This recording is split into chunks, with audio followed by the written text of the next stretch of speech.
Bismillahirrahmanirrahim.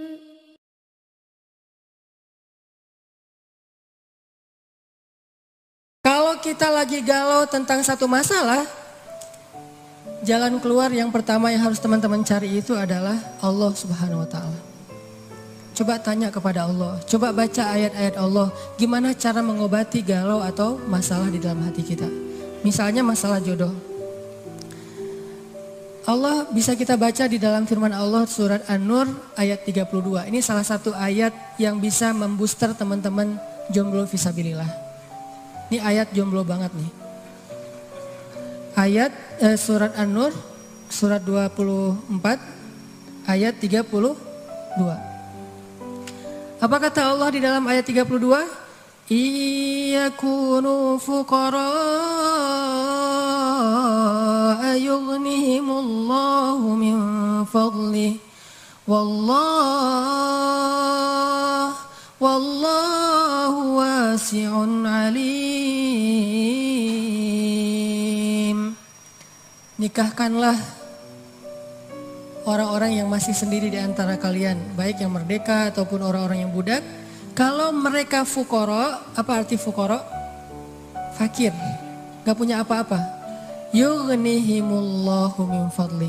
Allah yang akan mencukupkan mereka dari karunia-Nya. Dan Allah maha luas lagi maha mengetahui. Ini ayat booster banget.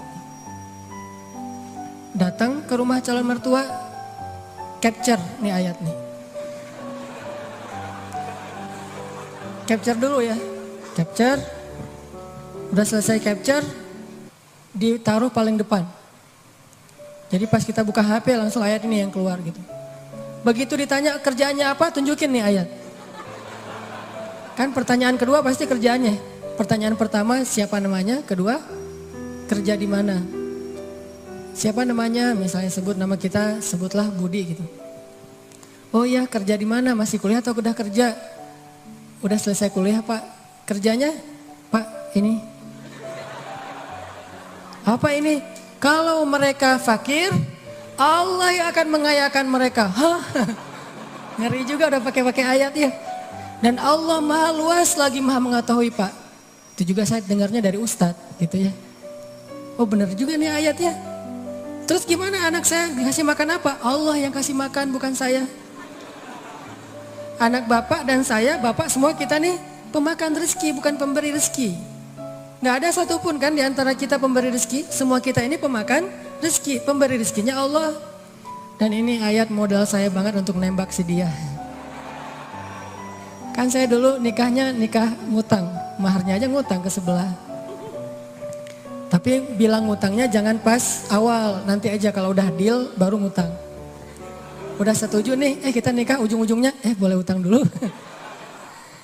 Ternyata Allah mudahkan setelah itu. Justru setelah saya nikah tuh kan dulu saya kerja gak jelas ya. Memang gak punya kerja sih, bukan gak jelas. Nikah tuh gak punya kerja, gak punya simpanan apapun, gak punya bekal. Pokoknya modalnya modal surat An-Nur ayat 32. Itu modalnya, catat tuh. Kalau perlu jadikan status. Justru setelah menikah saya ngebuktiin sendiri gimana Allah maha menunaikan janjinya. Allah gak pernah ingkar janji. Kalau kita fukoro, saya emang dulu fukoro. Gimana fukoro? Gak tahu mau makan apa hari ini juga. Namanya mahasiswa di luar negeri. Tapi kemudian setelah selesai nikah Allah mudahkan dengan tiba-tiba saya dapat kesempatan menjadi petugas haji resmi. Bukan outsourcing gitu, resmi.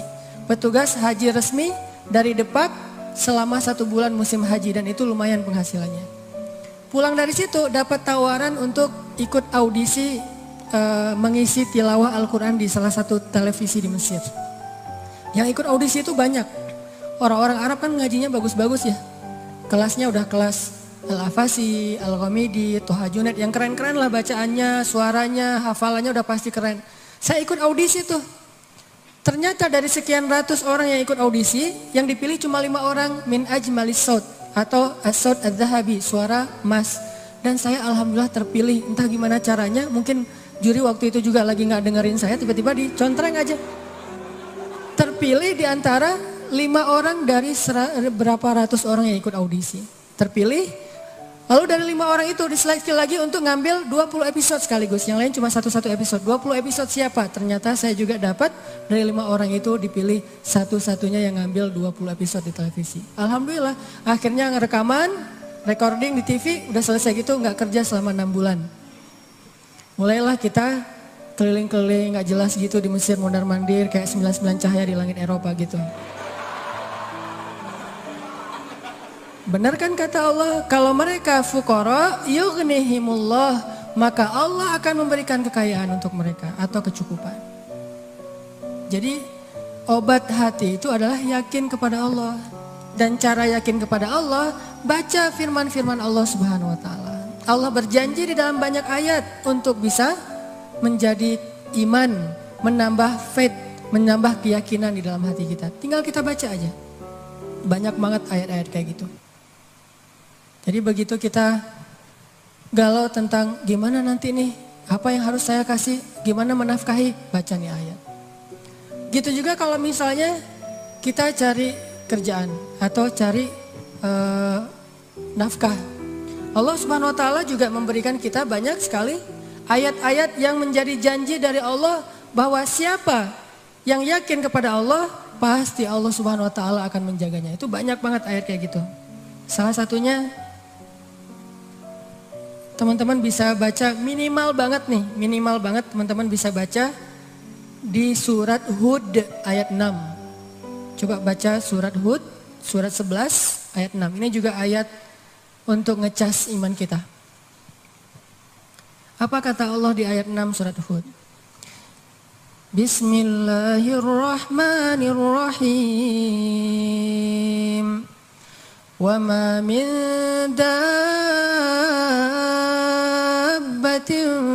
fil ardi illa 'ala Allahi rizquha wa ya'lamu mustaqarraha wa mustawda'aha kullun fi kitabim mubin.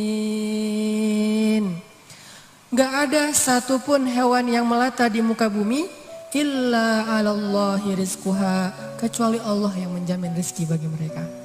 Terus kenapa kita khawatir?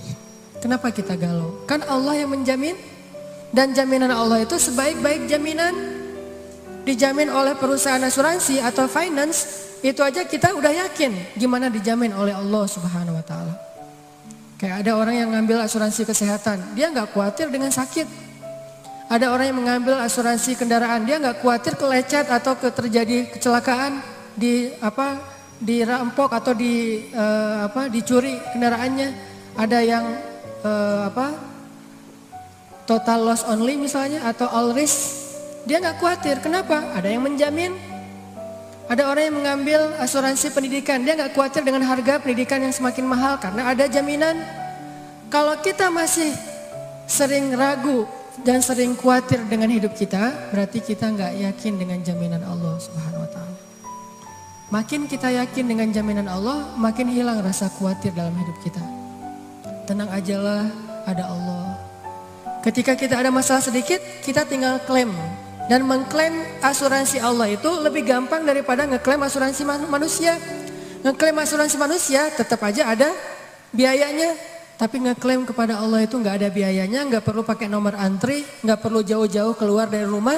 Kita tinggal mengangkat kedua tangan kita mengatakan Ilahi, Robbi, saya ada masalah nih, tetapi Engkau maha besar. Dan setelah itu hati kita akan langsung tenang. Ini teman-teman, di antara obat terhadap semua penyakit hati itu adalah belajar yakin kepada Allah Subhanahu wa taala. Teman-teman bisa baca juga nanti surat Al-Mulk. Ini surat yang benar-benar ngebooster hati kita.